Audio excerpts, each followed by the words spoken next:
Electrostatics, जी हाँ, आज इसी टर्म के बारे में हम बात करेंगे कि इलेक्ट्रोस्टैटिक्स एक्चुअल में है क्या, कहाँ से आया, क्यों आया और किस लिए आया।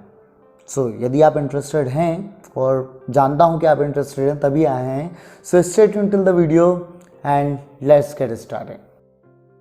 ये टर्म इलेक्ट्रोस्टैटिक्स आया कहाँ से? बेसिकली कहानी बहुत पुरानी नहीं है, ठीक है, सिर्फ 2000 साल पुरानी है। एक साइंटिस्ट हुआ करते थे थेल्स, जो एक बार समुद्र के किनारे से घूम रहे थे, समुद्र के किनारे घूम रहे थे और घूमते घूमते उनको एक रेजिन मिला, एक रेजिन जैसा सब्सटेंस मिला जिसका नाम था एम्बर। अब एम्बर चूंकि रेजिन था तो एक्चुअली उसको आप कैरी कर सकते, जैसे आपको गोंद होता है, ओके, ऐसे गोंद की तरह था तो उसको कैरी कर सकते थे। जब ये गलती से उनके एक सिल्क क्लॉथ के साथ रब हो गया तो पता चला कि भैया ये एम्बर जो है छोटे छोटे डस्ट पार्टिकल्स को अपनी तरफ अट्रैक्ट करता है। अब कहीं ना कहीं आप सुना सा लग रहा है क्या कि आप एक कंघी लेते थे छोटी सी, ठीक ना, उसको अपने बालों में रब किया करते थे और रब करने के बाद उसको जब पेपर के ऊपर लेके जाया करते थे, पेपर के पास लेके जाया करते थे, छोटे छोटे टुकड़ों के पास लेके जाया करते थे, तो वो क्या करती थी, उन चीज़ों को अट्रैक्ट करती थी, उन पार्टिकल्स को अट्रैक्ट।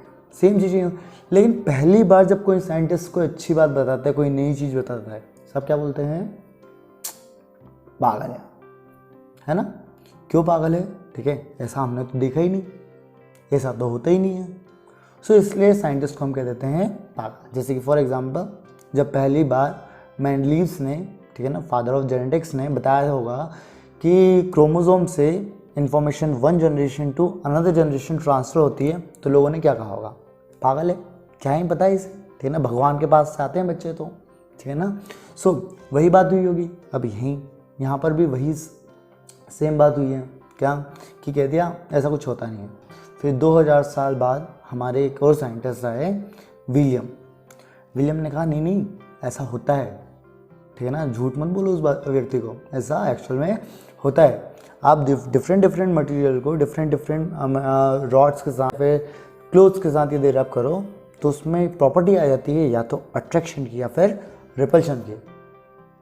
तो इन्होंने भी कुछ ऐसे थोड़ा बहुत बोल के ये भी शांत हो गए। फिर हमारे अगले साइंटिस्ट आए थॉमस, ठीक है। थॉमस ने कहा अब देखो मैं इसको क्या देता हूँ, एक टर्म देता हूँ, एक नाम देता हूँ, और इन्होंने इसको एक नाम दे दिया। क्या दे दिया?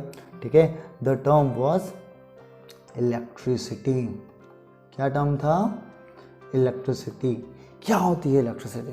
ठीक है, इलेक्ट्रिसिटी बेसिकली एक एनर्जी होती है जो कि जब भी किसी मटेरियल के पास होती है उसके पास एक टेंडेंसी होती है, ठीक है, एक प्रॉपर्टी होती है, या तो चीज़ों को अट्रैक्ट करने की या फिर रिपेल करने की। Electricity is a form of energy, okay, और एनर्जी की यूनिट क्या होती है? जूल। होती नहीं होती है? इसके पास ये एक टाइप की एनर्जी होती है जो चीज़ों को या तो अट्रैक्ट करती है, ठीक है, अट्रैक्ट करती है या फिर रिपेल करती है। इतना कॉन्सेप्ट क्लियर हुआ? ठीक है। इन्होंने फिर दूसरा टर्म दिया कि नहीं सिर्फ ऐसा नहीं है, अब वो बॉडीज जिनके पास ये एनर्जी होगी, ओके, फिर से हम कहते हैं the bodies which have property of मेरी राइटिंग अच्छी नहीं, इग्नोर कीजिएगा, ओके, प्रॉपर्टी ऑफ अट्रैक्शन और repulsion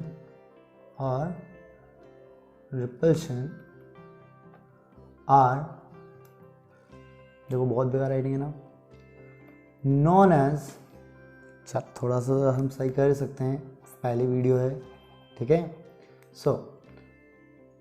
are known as electrified, और इन्हीं बॉडी को हम कहते हैं चार्ज्ड, ठीक है, क्या कहते हैं? चार्ज्ड। यानी कि वो बॉडीज जिनके पास प्रॉपर्टी होती है चीज़ों को अट्रैक्ट करने की या फिर रिपेल करने की, उन बॉडीज़ को हम कहते हैं इलेक्ट्रिफाइड और चार्ज। और इनके पास कौन सी एनर्जी होती है? वो एनर्जी होती है आपकी सिंपल सी इलेक्ट्रिसिटी। इतना कॉन्सेप्ट क्लियर हुआ, ठीक है। सो ये तो स्टार्टिंग में आया, ठीक है। अब वहीं पे इलेक्ट्रोस्टैटिक जो टर्म है वो उभर के आया। अब इलेक्ट्रोस्टैटिक का क्या मतलब था, देखो इलेक्ट्रो दो एक शब्द है लेकिन मैं दो में कन्वर्ट कर दे रहा हूँ, इलेक्ट्रोस्टैटिक्स, ठीक है। इलेक्ट्रो का मतलब कहीं ना कहीं इलेक्ट्रॉन मान सकते हो कि इलेक्ट्रॉन इलेक्ट्रो है ना। सो इलेक्ट्रो का मतलब होता है बेसिकली यहाँ पर चार्ज, क्या होता है चार्ज, और स्टैटिक्स का मतलब होता है स्टेशनरी, क्या होता है स्टेशनरी। सो वो चार्जेस जो रुके हुए हैं उनकी स्टडी को हम बोलते हैं इलेक्ट्रोस्टैटिक्स। और इस यूनिट में that is first and the second chapter of your class 12, इसमें हम इसी के बारे में बात करेंगे। सो उम्मीद करता हूँ आपको ये वीडियो पसंद आई होगी, यदि आई है सो लाइक वाला बटन आपके लिए है, ठीक है। जानना चाहते हैं कि और क्या क्या हो सकता है, किस तरह से इंटरेस्टिंग तरीके से आप फिजिक्स पढ़ना चाहते हैं और बायोलॉजी पढ़ना चाहते हैं, तो definitely hit that subscribe button, कोई बाउंडेशन नहीं है, ठीक है। सो कभी भी कर सकते हैं, okay. See you in the next video, have a great day, bye bye.